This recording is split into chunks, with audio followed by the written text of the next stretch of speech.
안녕하세요. 계획대로라면 다가오는 3월에 신부가 되었어야 할 30대 여성입니다. 그런 제가 이렇게 사연을 쓰게 된 건 파혼에 대한 후회 때문은 아니에요. 하지만 어디에라도 털어놓아야 홀가분하게 새 출발을 할 수 있을 것 같아서요. 헤어진 지 반년이나 되었으니 얘랑이란 호칭은 물론이고 남자친구라는 호칭도 적절하지 않지만 그래도 달리 부를 만한 것이 없어서 남자친구라고 할게요. 남자친구와는 대학교 때부터 알고 지냈습니다. 그냥 친구처럼 오랜 시간을 지내다 본격적으로 사귀게 된 건 저희 둘 나이 33이었어요. 당시 저는 제과회사에 다니고 있었고 남자친구는 제약회사에 근무 중이었지요. 사는 곳도 가까워서 자주 만나서 고민 상담도 하고 사실 말이 잘 통해서 함께 있으면 시간 가는 줄 몰랐거든요. 그러다 서로가 서로에게 꽤나 의지를 하게 된 것 같아요. 본격적으로 사귄 지 1년쯤 지났을 무렵이었습니다. 남자친구가 말하길 부모님께서 남자친구랑 저랑 교제하는 사실을 알게 되셨다고 하더라고요. 저희 부모님도 제가 남자친구가 있다는 사실을 알고 계셨는데 저희 부모님은 둘이서 건전하게 즐겁게 만나라고만 하셨을 뿐 같아부터 별 말씀이 없으셨거든요. 그런데 남자친구는 자기 부모님이 알게 되셨다는 걸 꽤나 신경 쓰는 눈치였어요. 그래서 제가 어머님이 나랑 사귀는 걸 안 좋아하시냐고 물었습니다. 그러자 남자친구가 그런 게 아니라며 하는 말이 자기 집은 저희 집 같지 않답니다. 어머님이 특히나 엄하신 분이라서 결혼할 거 아니면 뭐하러 시간 낭비를 하냐고 많이 언짢아 하셨다대요. 좀 황당했지요. 물론 저희 둘 다 홍기가 꽉 찬 30대였으니 아들이 빨리 장가가서 자리를 잡았으면 하는 어머님의 마음을 아예 이해 못할 건 아니었지만 그래도 결혼할 거 아니면 만나지 말라니. 30도 넘은 아들을 당신 손에 넣고 이래라 저래라 하려 하시는 것 같아서 좀 그렇더라고요. 그리고 그런 이야기를 고민이랍시고 저한테 전하는 남자친구도 좀 당혹스럽대요. 하지만 그때만 하더라도 남자친구가 전할 말 전하지 말아야 할 말을 분간도 못하는 인간이라곤 생각지 못했어요. 아무튼 그 일을 계기로 남자친구가 먼저 저에게 결혼 이야기를 꺼내왔습니다. 어머님 말씀도 틀린 건 아니지 않냐며 어차피 남자친구나 저나 비혼주의자도 아니니 이참에 한번 진지하게 생각해보자 했지요. 그리고 사실 그때만 하더라도 남자친구와 저 두 사람 사이에 큰 문제는 없었거든요. 그래서 며칠 생각해본 끝에 결혼하자는 쪽으로 이야기가 되어 조금씩 이런저런 계획을 세워나가기 시작했네요. 그런데 그 이후로 한 2달쯤 지났을 거예요. 생각지 못한 일이 발생했는데 그건 바로 제가 회사에서 근무하던 부서가 다른 부서랑 통합이 되었거든요. 하지만 말이 좋아 통합이지 저희 부서는 폐지된 거고 저는 졸지에 영업직으로 발령을 받았습니다. 워낙 내향적인 성격의 낯도 많이 가리다 보니 영업을 해야 한다는 사실에 눈앞이 깜깜하더라고요. 사실 저도 직장 다닌 지 7년 차였으니 언젠간 이런 날이 올 거라고 예상은 하고 있었습니다. 저희 부서가 몇 년째 실적도 부실하고 그렇다 보니 회사에서도 눈엣 가시처럼 여긴다는 건 타부서는 물론이고 동종업계 사람들이라면 공공연히 다 알고 있었거든요. 그래도 설마 예고도 없이 갑자기 이렇게 부서를 폐지할 거라고는 상상도 못했어요. 저뿐만 아니라 다른 부서 사람들도 남일 같지 않다며 크게 충격을 받았지요. 그나마 다행이라고 해야 할지 저는 몇 년 전부터 취미 겸 혹시나 회사에서 나오게 되면 창업이라도 해야 한다는 요량으로 제법 진지하게 제과기술을 익히고 있었습니다. 대학교 전공으로 원래는 외식조리학과를 다녔고 그러다 기회가 닿아 지금의 회사로 취업을 했거든요. 제가 전공한 바와는 전혀 다르기도 했고 워낙 관심이 없던 분야라서 그런지 회사 일은 저에게 늘 스트레스였어요. 그런데 이상하리만치 빵을 굽고 디저트를 만들면 어느샌가 제 마음이 진정이 되는 걸 알 수 있었지요. 그래서 자의로든 타의로든 회사를 나오게 되면 꼭 좋아하는 일을 하면서 살아야겠다고 다짐했고 그래서 제과기술을 익히게 된 거예요. 그런데 아시다시피 좋아하는 일을 하면서 사는 게 말처럼 쉬운 일은 아니잖아요? 카페라도 열어야 하나 생각하니 역시나 자본이 문제였습니다. 영업직으로 일하는 건 하루하루가 고역이었지만 그렇다고 무작정 회사를 때려칠 수도 없었으니 회사는 회사대로 나가면서 조금씩 어떻게 사업을 할지 구상을 하기 시작했어요. 그리고 이런 과정을 남자친구와는 결혼을 약속한 사이였으니 당연히 남자친구에게도 알렸지요. 그런데 저는 솔직히 남자친구가 이런 이야기까지 어머님과 주고받을 줄은 몰랐습니다. 그래서 남자친구 어머님께서 사업 관련해서 당신과 얘기 좀 하자며 연락을 해오셨을 땐 적잖이 당황스러웠네요. 어머님께서 전화를 걸어오셨고 단도직입적으로 만나자 하시는데 싫다 소리를 못했습니다. 말 그대로 당황스러워서 얼떨결에 일단은 어머님이 하자는 대로 알겠다 했거든요. 하지만 전화를 끊고 바로 남자친구에게 연락을 했어요. 어떻게 어머님이 내 연락처를 알게 되신 건지 그거야 당연히 남자친구가 알려드렸겠지만요. 제 말은 왜 알려드렸는지가 궁금했거든요. 그랬더니 남자친구가 하는 말이 어머님이 비상연락망의 개념으로 알고 있겠다 하셨대요. 그래서 자기도 설마 저한테 직접 연락을 하실 거라고는 상상도 못했다 하더라고요. 남자친구가 거짓말을 하는 것 같지는 않았지만 언짢았던 건 사실입니다. 비상연락망이건 뭐건 간에 적어도 나한테 귀띔은 해줄 수 있던 거 아니냐니까 자기가 생각이 짧았다며 순순히 사과를 하대요. 그래서 더는 따져 묻지 않았고 일단은 어머님과 만나기로 했으니 남자친구도 같이 나가자 했어요. 그렇게 어머님과 셋이 카페에서 첫 대면을 하게 되었습니다. 어머님께서 남자친구더러 당신 옆에 앉으라고 하시더군요. 자리가 중요한 건 아니지만 그런 작은 행동 하나하나 이래라 저래라 하시는 모습이 보기 좋진 않았어요. 이윽고 커피가 나오자 어머님이 먼저 저에게 한마디 하시대요. 당신 아들과 사귀면서 어떻게 당신한테 연락 한 번을 안 하냐고요. 잘 보이고 싶고 그런 게 없었나 보다며 비꼬시며 당신은 싹싹하고 예의 바른 사람이 좋다나요. 뭐라고 대꾸를 해야 할지 모르겠어서 일단은 죄송하다 했습니다. 돌이켜 생각해보면 사실 제가 죄송할 일은 아니었는데 그때는 어머님 기가 워낙 세니 저도 모르게 주눅이 들었던 것 같아요.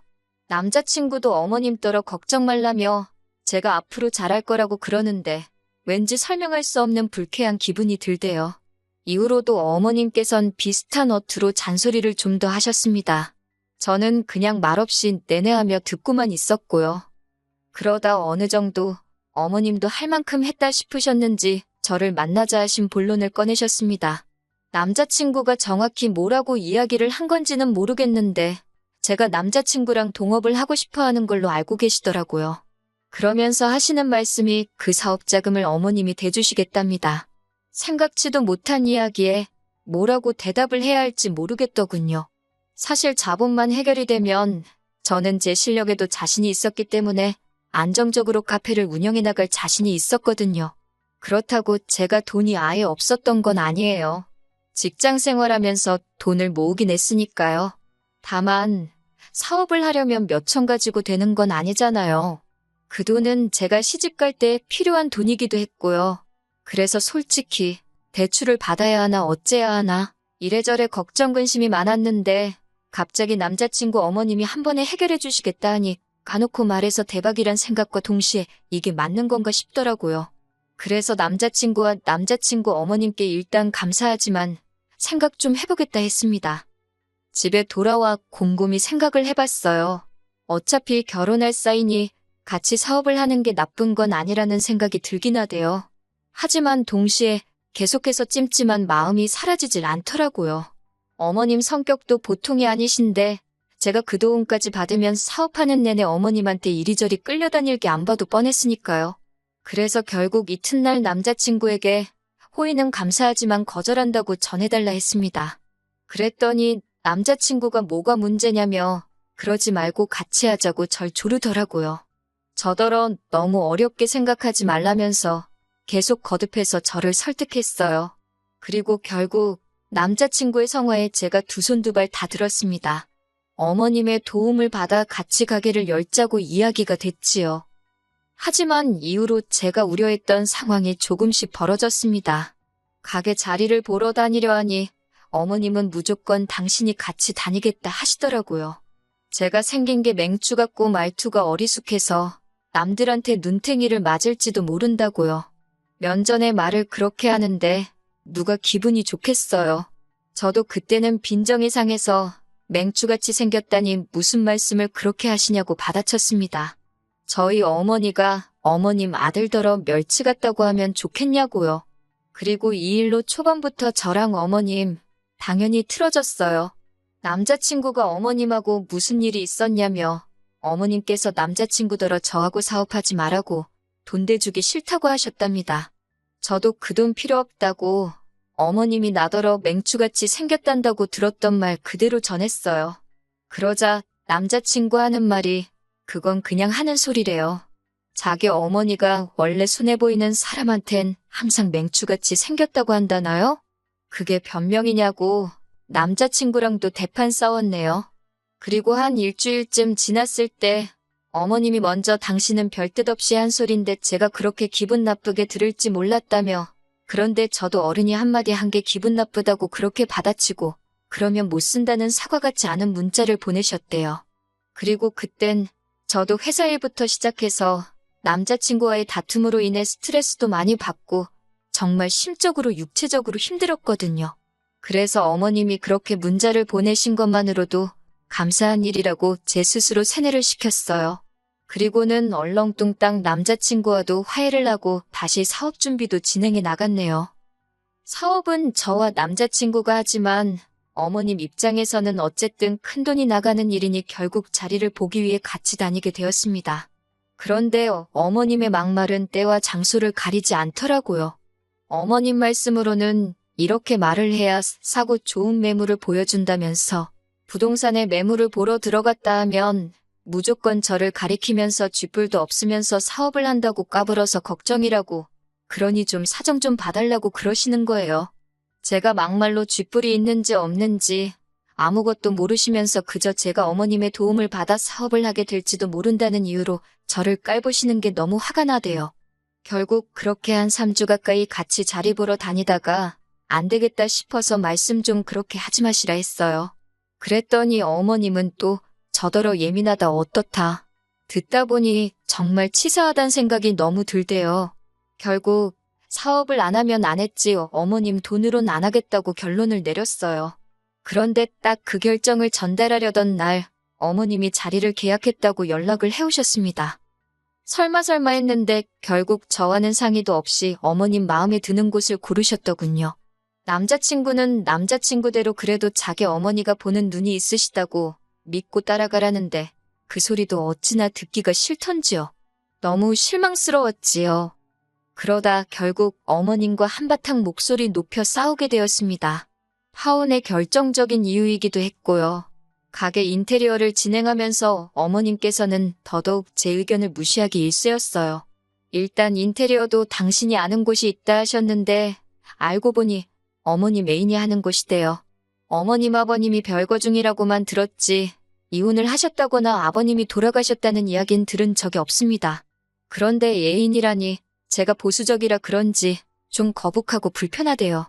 게다가 어머님 애인은 당신이 무슨 남자친구의 아버님이라도 되는 것처럼 저한테 야더 하면서 반말을 하기 일쑤였어요. 가령 제가 여기에는 이 조명을 달아달라 하면 네가 이 일을 해봤냐? 내가 전문가다. 알아서 잘해주는데 왜 까부냐? 그냥 있으라는 식이었달까요? 하지만 남자친구도 그 모든 과정을 보면서도 별소리를 안 하니 제가 달리할 수 있는 액션도 없었고 그 무렵에는 그래 될 대로 되려 싶었습니다. 솔직히 나쁜 생각도 했어요. 이러다 장사 못하게 되면 내 손해냐, 알게 뭐냐 그런 식으로요. 그러다 하루는 어머님께서 저를 따로 불러내시더니 대뜸 저더러 당신 애인한테 왜 맘먹냐입니다. 어떻게 당신 애인한테 손가락으로 여기저기 하면서 말을 하느냐고요.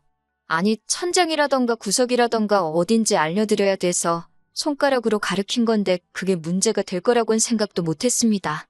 어머님 말씀으로는 그림을 그릴 수도 있고 말로 표현을 하면 되지 옆에 바짝 붙어서는 손가락으로 그러는 게 말이 되냐는데 그러면서 마치 제가 어머님 애인한테 꼬리를 친다는 식으로 말을 하더라고요. 어떻게 하면 예비 며느리를 상대로 그런 더러운 생각을 할 수 있는 건지 엄청난 모욕감을 느꼈지요. 그리고는 결국 참다 못한 제가 어머님더러 모 눈엔 뭐만 보인다더니 정말 그런가 보다고 해버렸어요.